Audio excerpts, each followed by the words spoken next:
Yeah.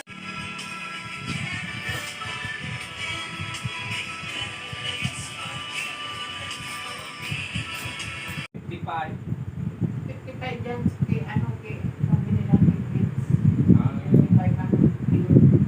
Yan kay, yung bilihan ng feeds. Uy, kaya na naman niya yung nagkakap. Pula naman lipat. Oo.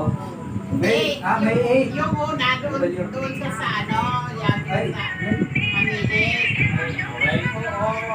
Nung habang nagkakasal sila doon Guys, Sabi ko, Minda, magpiprito na po ako na. Binalot ko mga yan, kahit sa kalabasa. bahay na yan. Ginisa ko muna siya Kami wala. sa Nauwian lang kami kung isang bakasyon. dilata. And then, binalot ko siya sa Saro. wrapper ng panglumpia. So, mamaya-maya, makakatikid na tayo Pwede ng ka magtanong-tanong. lumpiang kalabasa. Thank you, guys! So catapults, where we're setting, there you go. This is where what I want to do. I feel like it's a professional. I feel like it's personal, creative.